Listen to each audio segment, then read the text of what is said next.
Essa manhã eu tenho alegria, satisfação de ceder o púlpito para um amigo querido que nós temos nos aproximado aí nos últimos meses, e eu tenho experimentado a gratidão, muita gratidão pela vida dele, como ele tem abençoado nossa igreja, e eu desafiei a compartilhar a palavra nessa manhã. O Erlan eu o conheci há alguns anos atrás, final da pandemia, quando meus filhos se decidiram pelo batismo, e ele foi o professor que preparou meus filhos para o batismo. E eu conheci assim, e conheci também através dos meus filhos testemunhando de como o tio Erlan sabia da Bíblia e como ele compartilhava de um jeito que para eles fazia sentido e ficava claro. E nós, como igreja, fomos abençoados com o Erlan e sua família decidirem ficar como membros aqui na nossa igreja, e eu convidei, através do pastor Jairo, para assumir a escola bíblica. Ele lecionou nos últimos 3 meses aí, aproximadamente, a turma de Panorama Bíblico, e eu tenho recebido muitos feedbacks positivos de como tem sido precioso esse tempo de escola bíblica. E hoje ele vai compartilhar a palavra conosco, um homem que ama a palavra, que tem ensinado fielmente a palavra. Eu tenho certeza que vai ser também hoje uma palavra para o seu coração, para te desafiar a se levantar e se posicionar como um discípulo de Jesus, como alguém que precisa experimentar e anunciar a obra de Cristo na sua vida. Então eu queria chamar o professor Erlan para estar aqui com a gente, receber ele com carinho aí.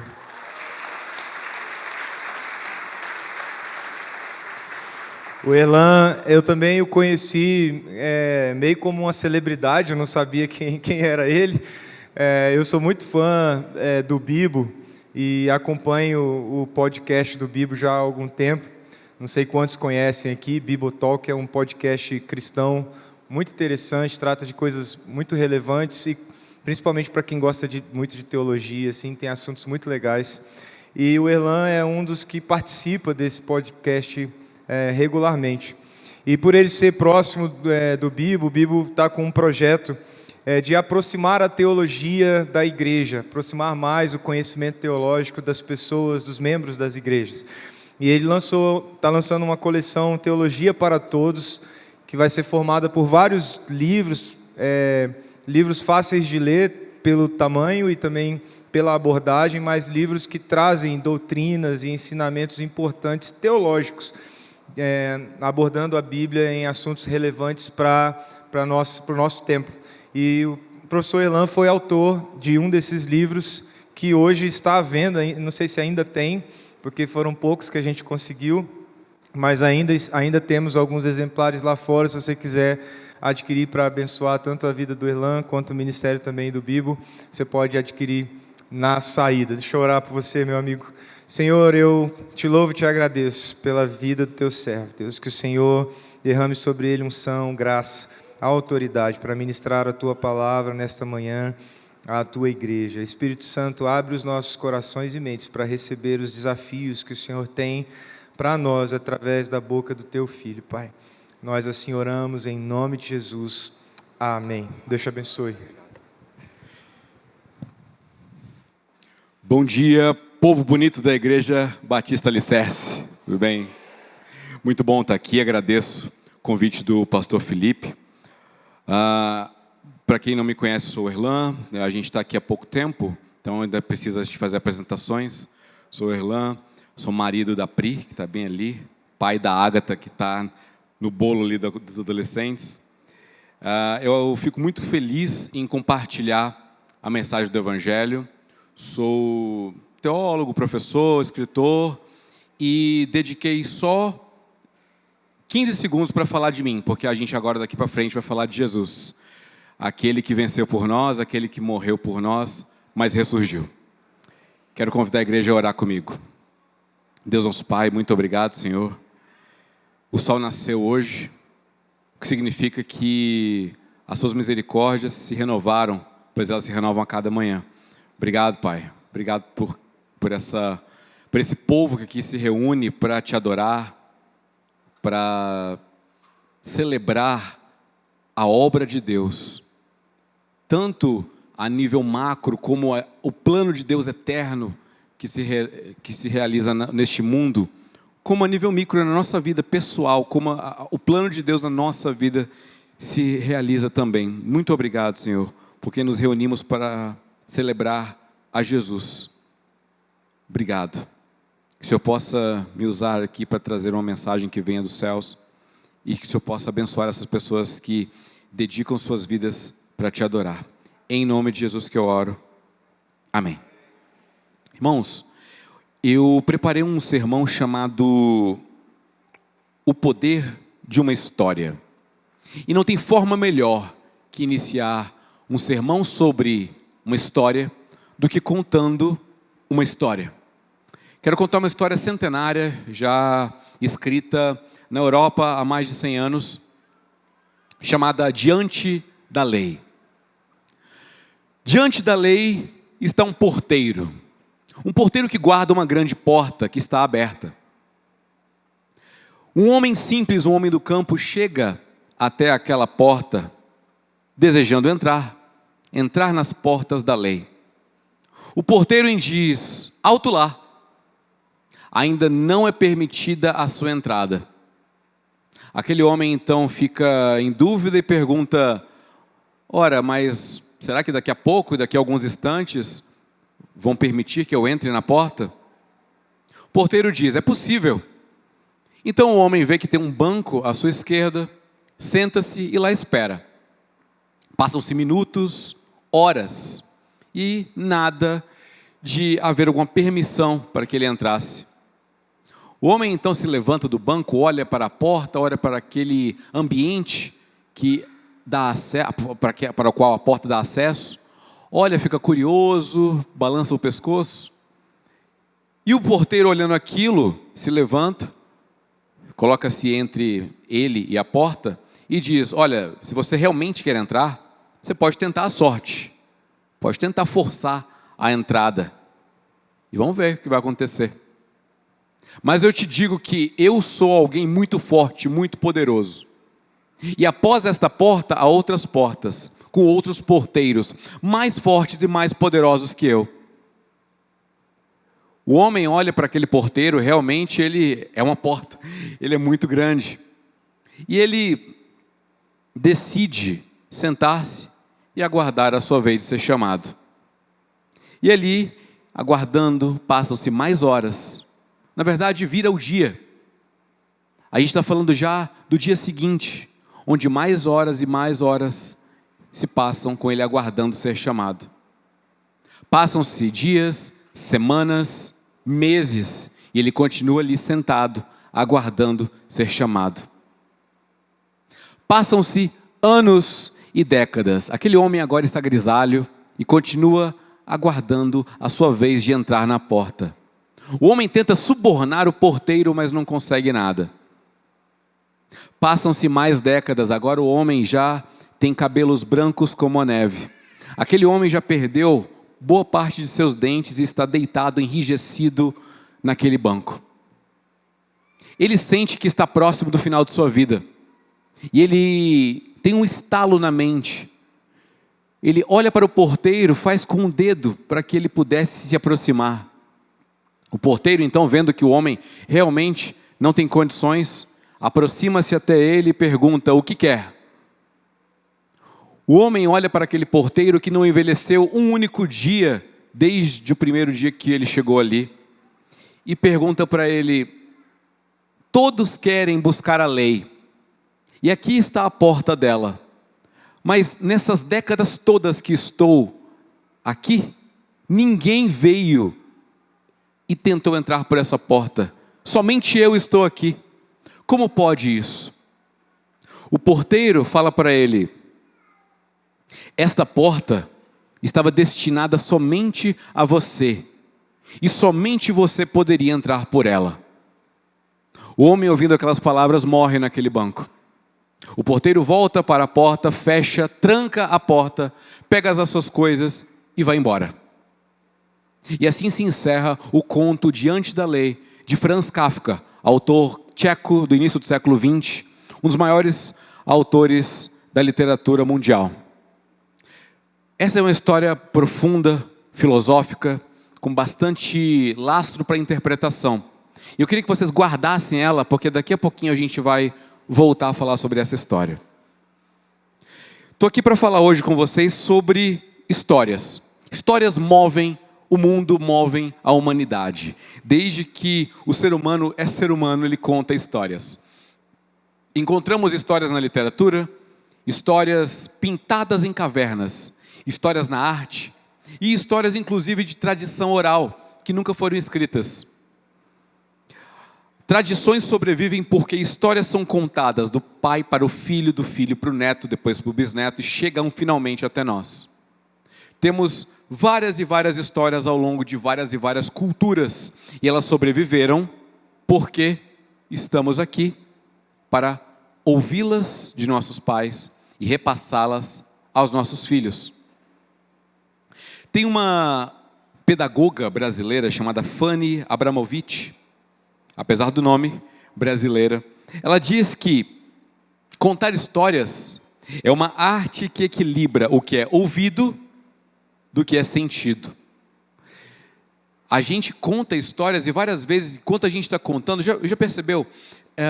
Quando a gente vai relatar um acidente para alguém, aconteceu tal coisa comigo, e eu caí, um amigo meu, né? Caiu de skate, bateu o joelho no chão, quebrou o joelho na hora. Quando eu ouvi essa história, eu senti a dor na hora. Quando ele me contou o que estava acontecendo. Tem pessoas que têm isso, eu mesmo sinto dor, é uma coisa terrível. Vem subindo do calcanhar até aqui a coluna, uma agonia muito grande do relato. Veja, não está acontecendo, são só palavras que eu estou emitindo, mas mesmo assim você sente. Tem um autor que eu gosto, chamado Chuck Palahniuk. Ele escreveu O Clube da Luta, que se tornou filme posteriormente, né, com David Fincher, Brad Pitt e tal.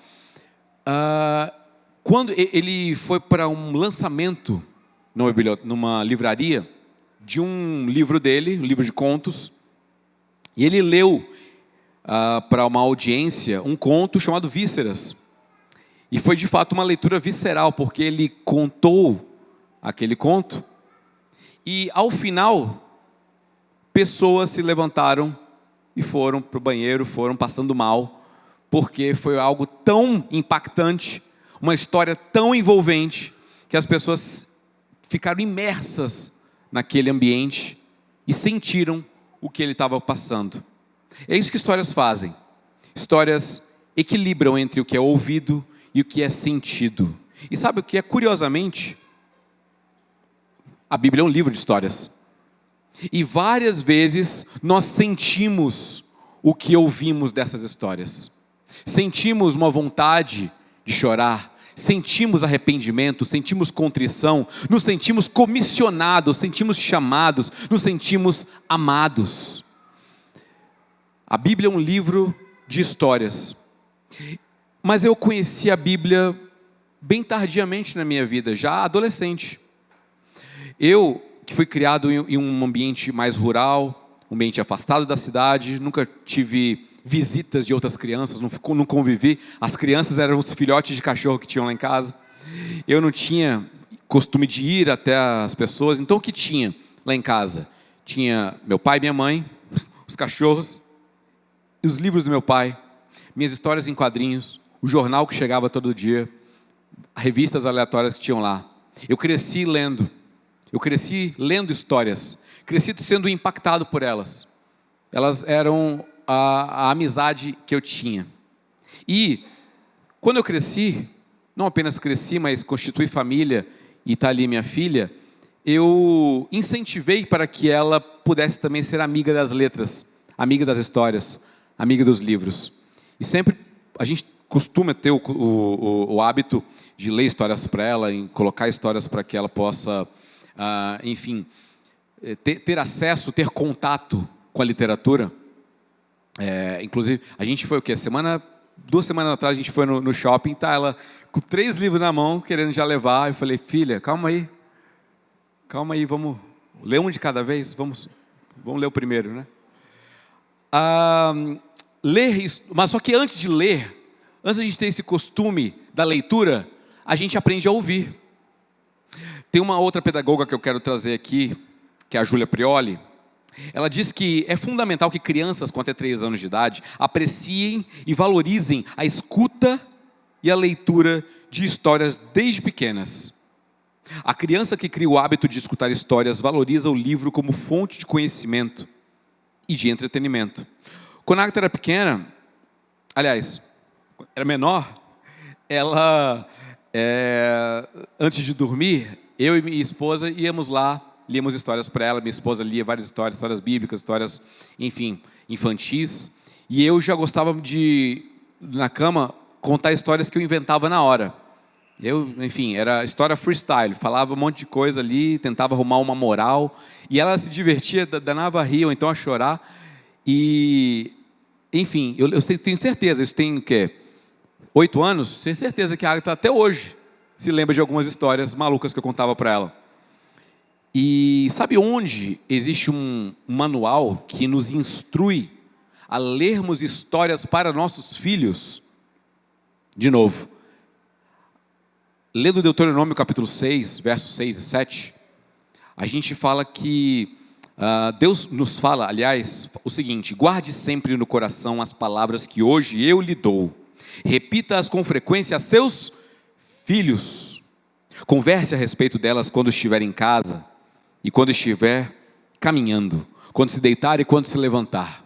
Foi assim que o povo hebreu que recebeu a lei consegue até hoje, 2024, a gente está falando aqui de 3.500 anos depois de receber as tábuas da lei no Monte Sinai, passar para uma geração e permanecer ainda com esses escritos, com essa tradição. O povo que ainda, que pode nunca sonhar em ver Moisés, tem acesso às palavras de Moisés até hoje, porque o pai falou para o filho falou para o neto, o neto para o bisneto. É uma tradição, é uma geração. A contação de histórias, ela está presente na Bíblia também. Tem uma pessoa que amava contar histórias. Não é à toa que tem mais de 40 parábolas que ele contou. Sim, eu estou falando de Jesus. Parábola, não estou falando aqui da representação gráfica da equação de segundo grau. Galera de exatas aí, não é disso que eu estou falando. Não estou falando também de interromper a trajetória de uma bola, ou seja, para a bola, né? Não é isso. Estou falando sobre o recurso linguístico, chamado parábola, que é uma narrativa alegórica, que por meio de ação ou analogia transmite preceito moral. O Salmo 78 fala sobre parábola também. No Salmo 78, o salmista diz o seguinte: ó meu povo, ouça minhas instruções, abra ouvidos para o que direi, pois lhe falarei por meio de parábolas, ensinarei enigmas de nosso passado, histórias que ouvimos e conhecemos e que nossos antepassados nos transmitiram. Marcos, o evangelista, ele percebeu que Jesus contava muitas parábolas. E na verdade, ele deixa claro no seu evangelho, se a gente abrir em Marcos 13, do 34 ao 35, diz que Jesus usava histórias sempre, comparações como essas, quando falava às multidões. Na verdade, nunca lhes falava sem usar parábolas. Cumpriu-se desse modo o que foi dito por meio do profeta: eu lhes falarei por meio de parábolas, explicarei coisas escondidas desde a criação do mundo. Veja, o Marcos, ele olha para o Salmo 78 e fala: Jesus cumpriu essas palavras, porque ele está falando em parábolas constantemente. Parábola, ou seja, contação de histórias, é uma forma didática de transmitir uma verdade. Jesus, quando perguntaram para ele: quem é meu próximo, Senhor? Jesus poderia falar: seu próximo é aquela pessoa que tem necessidade, que está necessitada, que precisa de um auxílio, é alguém que você tem obrigação de cuidar dela. Veja, é um conceito. Jesus não usou conceitos, Jesus contou uma história. Havia um homem que descia para Jerusalém, foi assaltado, salteadores o atacaram, deixaram sangrando à beira do caminho. Passou um sacerdote, o ignorou, passou um levita, o ignorou. Mas chegou um samaritano, alguém historicamente inimigo dos judeus, e cuidou dele. Dedicou recurso, tempo, dedicou tudo para que ele pudesse ser restabelecido, ser curado. Então Jesus, através de uma história, faz uma analogia de um comportamento que deveríamos ter. Ou seja, ele ratifica o conceito através da aplicação de uma parábola, de uma história. O texto diz que explicarei coisas escondidas desde a criação do mundo. Havia um plano desde a criação do mundo, que é um plano de restauração. O apóstolo Paulo aos Efésios diz que o Cordeiro foi sacrificado antes da fundação do mundo, ou seja, o antídoto estava preparado antes da humanidade beber o veneno. O escape estava preparado antes de haver necessidade, antes da humanidade cair em sua própria armadilha. As coisas escondidas foram reveladas por Jesus.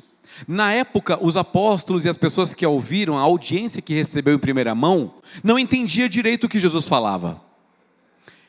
Como pode, quando Jesus fala que é necessário nascer de novo, Nicodemos fala, eu vou voltar para o ventre da minha mãe. As pessoas não entendiam as alegorias, metáforas, metonímias, figuras de linguagem que Jesus utilizava. Mas hoje a gente tem acesso a todas compiladas no Novo Testamento.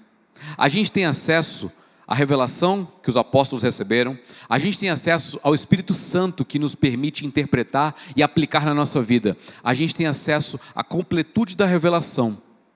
E a nossa história só passa a fazer sentido através da história da Bíblia. E é a partir dessa premissa que eu quero compartilhar 3 pontos, 3 revelações sobre a história para vocês hoje. O ponto 1, certas histórias revelam os pecados que nós amamos esconder. Quero convidar vocês a abrir o 2º livro de Samuel, capítulo 12. A gente vai ler pouquinho, versos de 1 a 4. Enquanto vocês procuram, eu contextualizo. O contexto aqui fala sobre o adultério de Davi, que ouviu a formosura de Batseba enquanto se banhava, adulterou, ela sendo casada e ele também. Ela engravida e ele procura de alguma forma resolver esse problema, primeiro fazendo com que Urias, o marido dela, se deitasse com ela, depois, como não consegue, ele faz com que Urias vá para frente da batalha e morra, conspira a morte de Urias. Davi então repousa o seu coração, resolveu o problema, não tem mais escândalo no reino de Israel. O profeta Natã então chega até Davi e conta uma história para ele. A gente lê ela em 2 Samuel 12. Havia 2 homens em certa cidade. Um era rico e o outro pobre. O rico era dono de muitas ovelhas e muito gado. O pobre não tinha nada, exceto uma cordeirinha que ele havia comprado. Ele criou a cordeirinha e ela cresceu com os filhos dele. Comia de seu prato, bebia de seu copo e até dormia em seus braços. Ela era como sua filha. Certo dia um visitante chegou à casa do rico. Em vez de matar um dos animais de seu próprio rebanho, o rico tomou a cordeirinha do pobre, matou-a e a preparou para seu visitante. Natã conta essa história para Davi e pergunta, e aí rei, o que o senhor acha? Davi fala o seguinte, esse homem tem que morrer. Davi ficou indignado, ficou extremamente irado com essa história. Esse homem merece a morte, ele precisa pagar pelo pecado terrível que ele cometeu. Natã então olha para o rei, né? Imagino que tira o óculos, né? Mas não tinha óculos naquela época, então assim, rei, esse homem é você. Você é o vilão, ó rei. Você matou a cordeirinha. Você cometeu esse pecado. A revelação se tornou clara através de uma história, através de uma analogia. Só que esse tipo de história revelou um pecado que Davi escondia. E, trazendo para a nossa vida,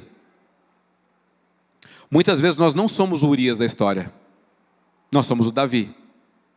Nós pecamos, fazemos o que é errado, tomamos decisões que prejudicam a nossa vida e a vida de outras pessoas. E aí a gente fica em paz por conta do anonimato, por conta da guia anônima do navegador, por conta de alguma justificativa que a gente tem. Eu nasci assim, é o meu temperamento. O pessoal agora ama jogar a culpa nos temperamentos, né? Porque eu sou colérico.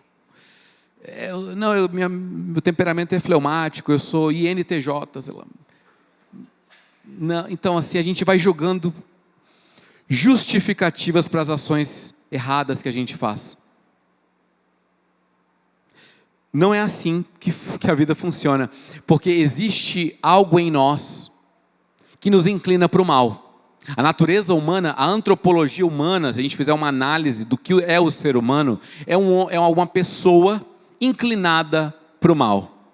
O apóstolo Paulo faz esse raio-x muito bem, Romanos capítulo 7. O bem que eu quero fazer, eu não faço, mas o mal que eu não quero, eu vou lá e faço.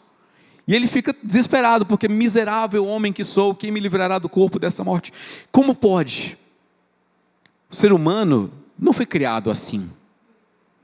Fomos criados à imagem e à semelhança de Deus, mas houve algo num passado coletivo da humanidade que determinou uma queda. O ser humano desobedeceu, e novamente Paulo aos Romanos escreve que por um homem entrou o pecado no mundo, pelo pecado a morte, então a morte passou a todos os homens, por isso todos pecaram e destituídos estão da glória de Deus. Romanos 3, 23. Como que a gente resolve esse problema? Um problema de uma inclinação para coisas erradas. E aqui a gente não precisa ir muito longe. Se eu der 10 segundos para a gente pensar no último pecado que a gente cometeu, 10 é muito, né? 2 segundinhos eu já lembro de como eu dei uma resposta ríspida para alguém, como eu falei algo que não deveria, como eu pensei algo que não deveria, como eu fiz algo que hoje eu me arrependo. Graças a Deus que a gente tem acesso ao Pai.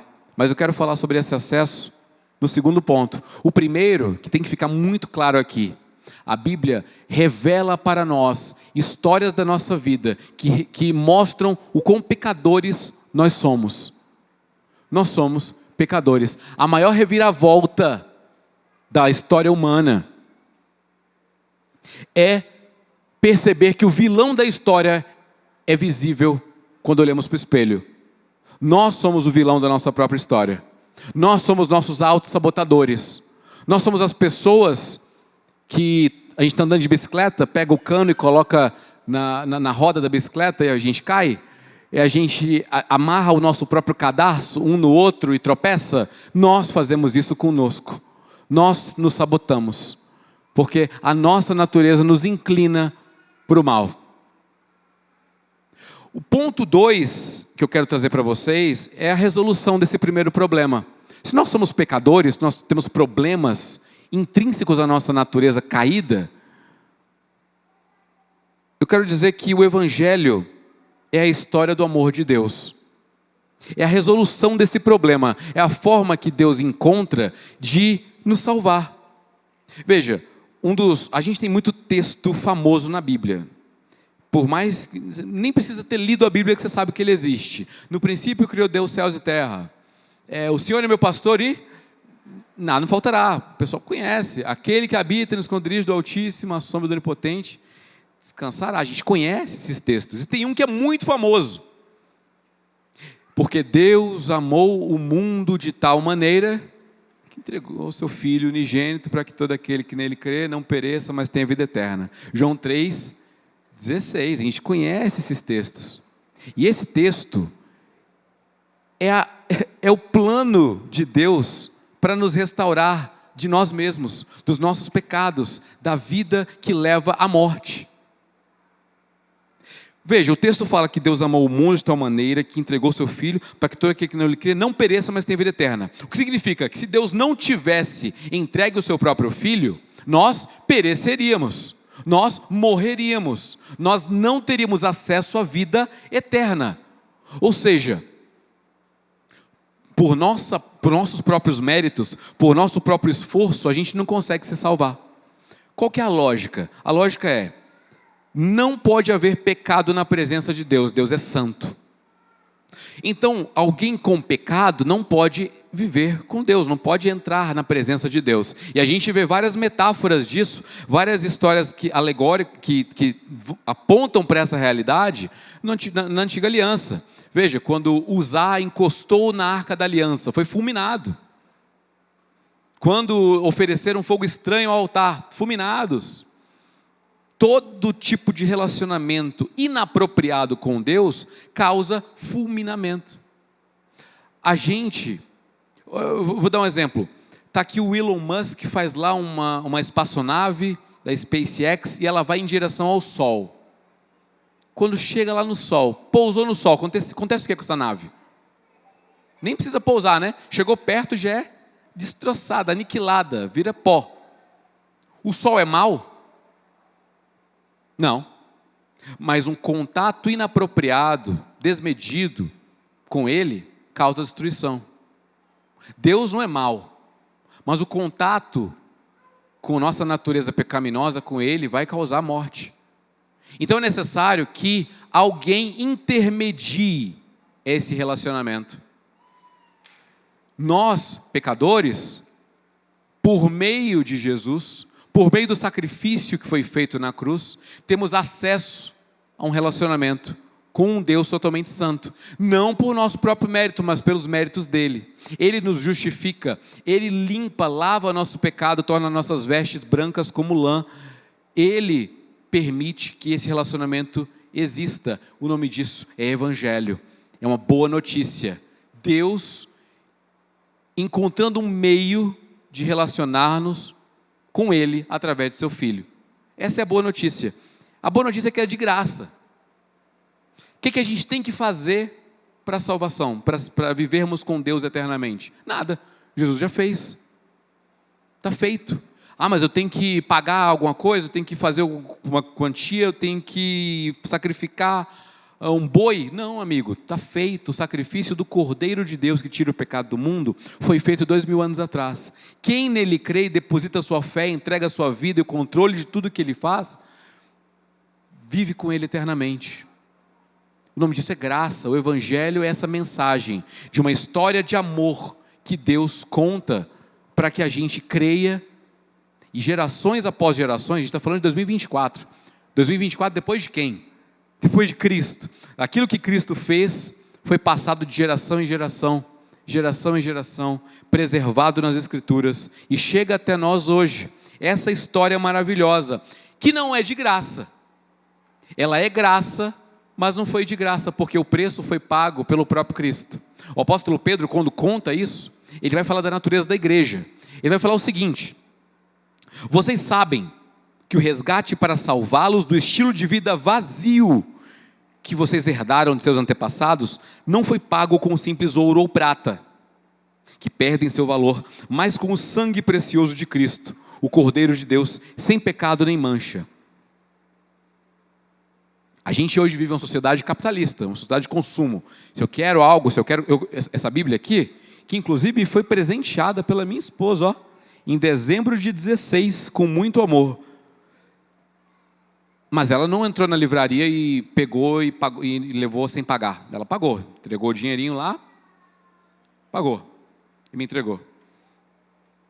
Para comprar esse livro aqui tem um custo e exige um pagamento. Essa caneca aqui tem um pagamento, essa caixa de som tem um pagamento. E a nossa salvação tem um pagamento. Mas quem faz não somos nós. Quem faz é alguém que já pagou por ela, já pagou pelo livre acesso que temos para com Deus. Já pagou. Não com ouro ou prata, mas com sangue. Com sangue. Essa é a mensagem do Evangelho. Essa é uma mensagem sempre eterna, mas uma mensagem que não fica velha. Certas coisas ficam datadas, certas orientações, certos conceitos, certas instruções não mais se aplicam. Antigamente o pessoal falava, que você não pode beber manga com leite, morre. Minha mãe não deixava de jeito nenhum. Não pode. Entrar na piscina depois que almoça, tem que esperar, senão vai passar mal. Várias e várias verdades absolutas a gente vai herdando como tradições, e a gente verifica depois que, opa, não é bem assim. Só que essa mensagem aqui tem 2 milênios e permanece tão verdadeira quanto era quando foi escrita, quando foi proferida pelo próprio Cristo. A mensagem do Evangelho é essa: você é pecador, precisa de arrependimento, e eu te dou de graça. De graça. Os braços do Pai estão abertos. Ele está lá na porteira.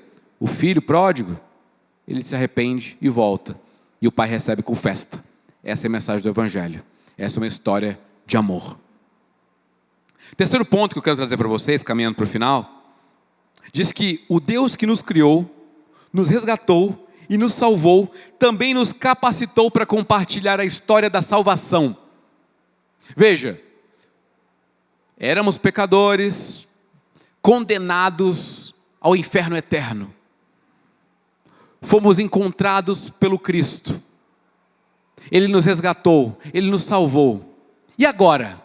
Agora eu apenas espero o dia em que eu vou falecer e eu vou estar com Deus lá no paraíso? É isso?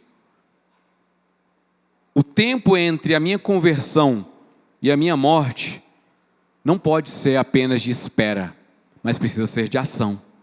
Precisa ser de anúncio desse Evangelho. Porque alguém algum dia me anunciou. Sabe, que nem um bastão, sabe a gente agora no clima de Olimpíadas, né? Tem lá aquele revezamento 4x100, passa o bastão um para o outro. Já pensou, alguém recebe o bastão e fala, não, esse bastão é lindo, é meu.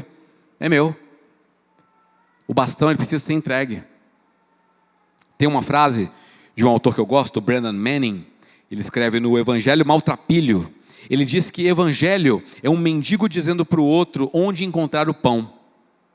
É eu que sou carente da graça, mostrando para um outro amigo meu que é carente da graça, que ali tem pão. É só eu ir lá e pegar. É de graça.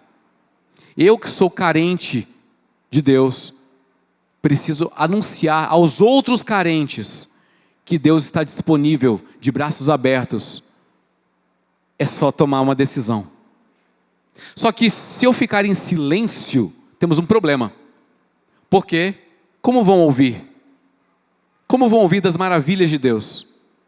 Tem muitos textos que falam sobre um convite que nós cristãos temos para anunciar esse Evangelho. O apóstolo Paulo, escrevendo aos Romanos, ele vai escrever uma introdução longa, 15 versículos ali. Chega no 16, ele fala o seguinte: eu não me envergonho do Evangelho. Ele é poder de Deus para a salvação de todo aquele que crê. Primeiro o judeu, que recebeu a primeira mensagem, em primeira mão. Depois o grego, o persa, o cita, o bárbaro, o argentino e o brasileiro. O Evangelho chegou até nós, porque alguém não se envergonhou de pregá-lo. Obrigado. O Evangelho chegou até nós, e cabe a nós levá-lo às nações.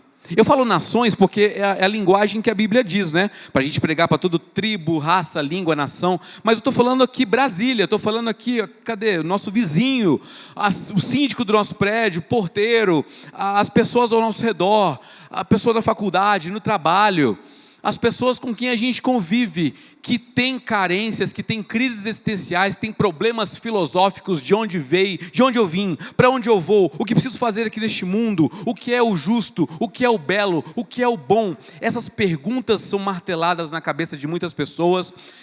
Filósofos se debruçam para tentar respondê-las, mas a gente tem uma revelação. Você veio de Deus, você volta para Deus, você louva e glorifica a Deus aqui nesta terra, enquanto houver fôlego nos seus pulmões. Anunciamos porque recebemos um presente, e aquilo que a gente recebe, a gente quer compartilhar. A gente compartilha muita coisa, gente.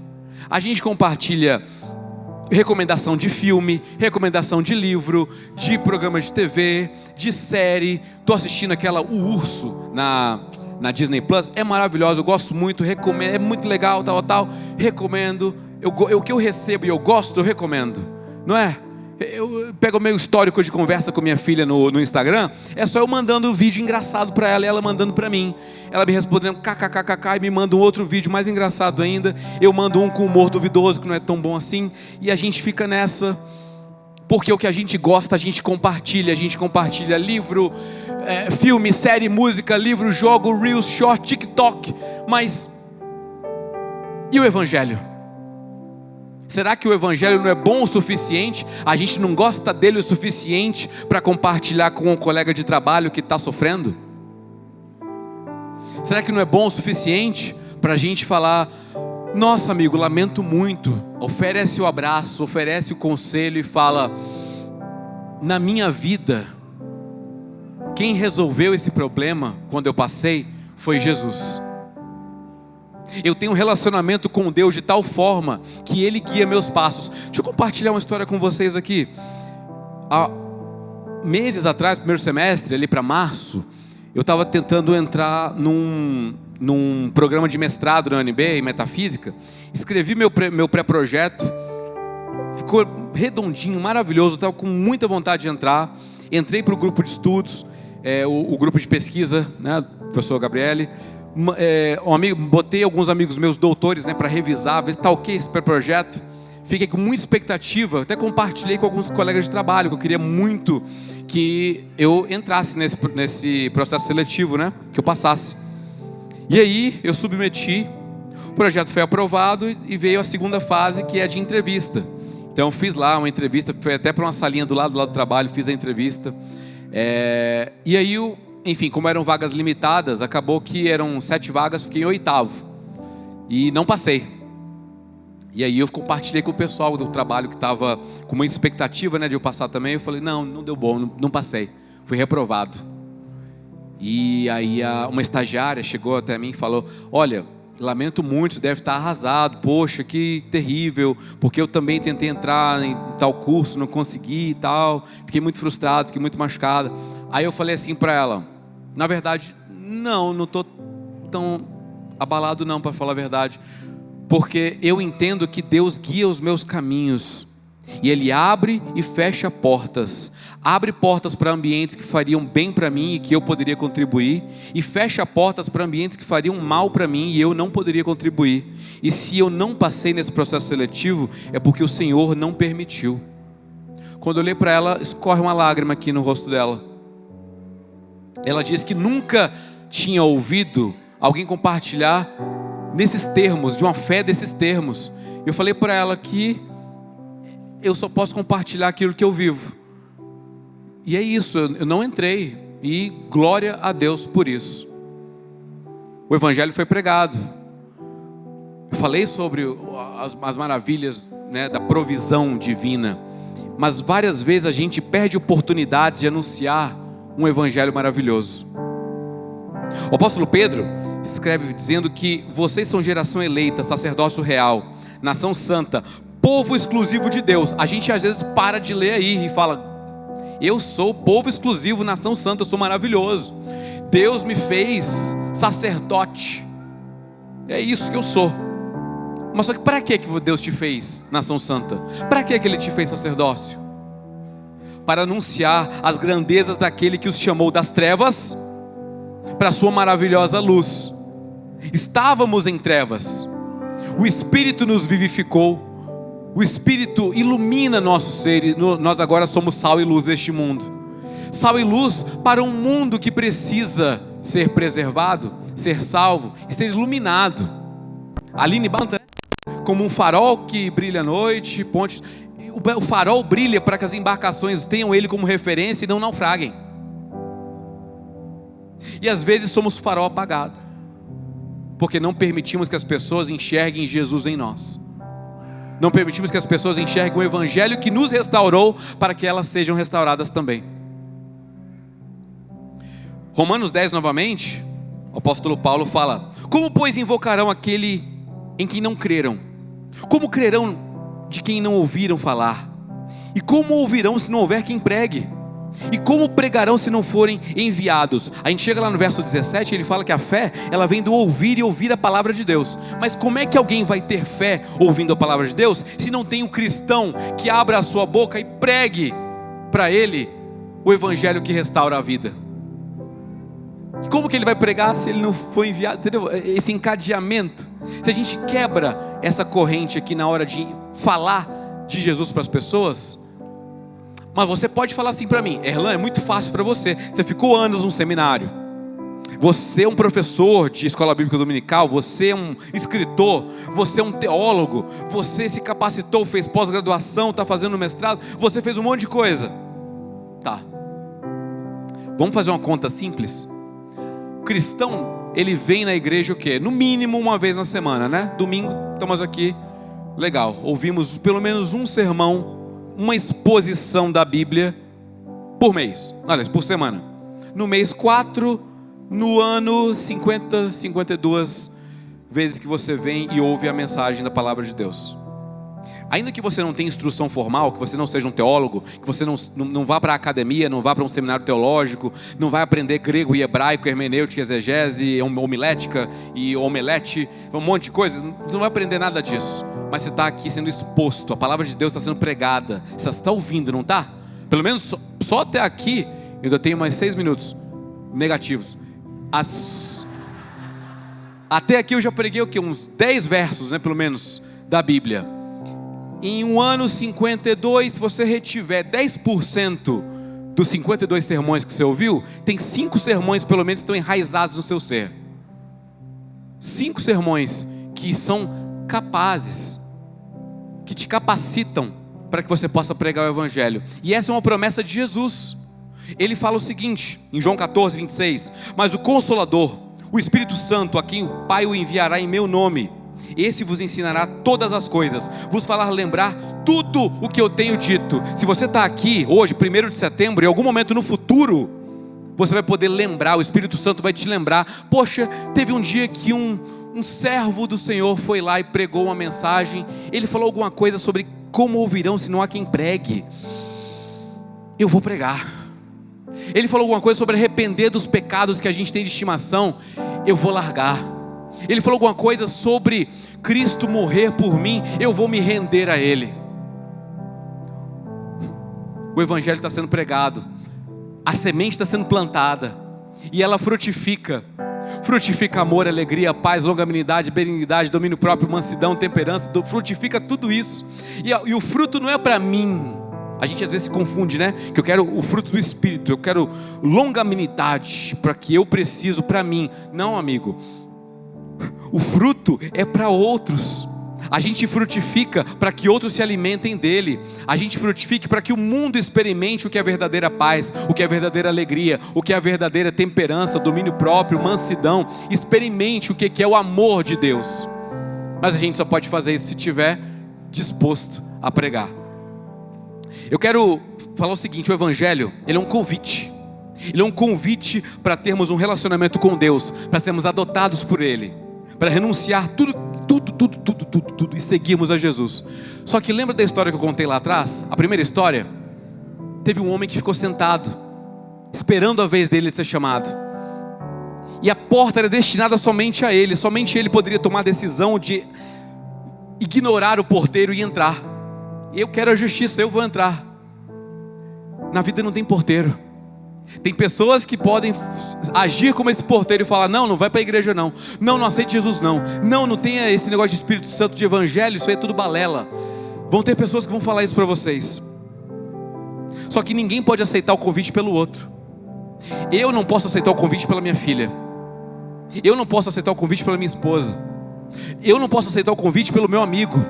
É uma decisão individual. O evangelho é um convite para a gente ter um relacionamento com Deus, mas esse convite só você pode tomar a decisão, só você pode falar: eu quero.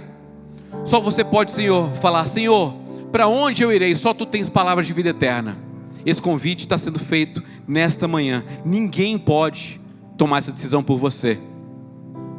Tem pessoas que vão ficar sentadas no banco dando desculpas, esperando, vão passar o tempo, passa anos, décadas. Você vai ficar velhinho e não vai conseguir nem ter forças para falar, Senhor, eu quero. Mas a beleza do Evangelho é que mesmo que o tempo tiver passado, e a gente vê isso na parábola dos trabalhadores da última hora, mesmo que seja no último segundo, Ele te chama para trabalhar, e se você quiser, tem recompensa para você, tem graça oferecida para você. Ninguém pode aceitar esse convite, ele é gratuito. Você pode responder com rejeição ou com rendição. O convite está feito. O Evangelho é isso. Essa é a história do amor de Deus. Essa é a história do Evangelho. Esse é o poder de uma história, de transformar alguém pobre, cego, nu, como é o descrito para a igreja de Sardes, mas é para transformar essa pessoa em alguém vivificado, em alguém sal e luz, em alguém que faz a diferença neste mundo. A gente está aqui para isso, para enviar aquilo que a gente recebeu, para entregar aquilo que a gente recebeu, para anunciar as grandezas do amor de Deus. Essa é a história do Evangelho, e é isso que eu queria compartilhar com vocês. De novo, vocês podem aceitá-la ou podem rejeitá-la. Eu recomendo que vocês a aceitem de bom coração, porque não sou eu que falo, é o Espírito Santo de Deus que está aqui, com 2000 anos de história sendo contadas, revelando para a gente o que é o verdadeiro caminho para Deus. Vamos orar? Deus amado, muito obrigado, Senhor. Obrigado porque temos fôlego. Obrigado porque nós podemos nos arrepender, podemos louvar ao Senhor. Todo ser que tem fôlego, louve ao Senhor. Podemos te louvar. Eu quero te apresentar toda essa igreja, apresentar a minha vida também. Quem sou eu, Senhor? Sou um homem de lábios impuros, habitando no meio de um povo de impuros lábios, mas o Senhor põe uma chama na nossa língua, nos capacita, nos limpa, nos mostra o caminho, a verdade e a vida. E nessa manhã, Senhor, abençoa cada pessoa que está aqui. Cuida, Senhor, para que elas possam receber do Teu Evangelho, crer nele, serem transformadas para todo sempre. Em nome de Jesus. Amém. Amém.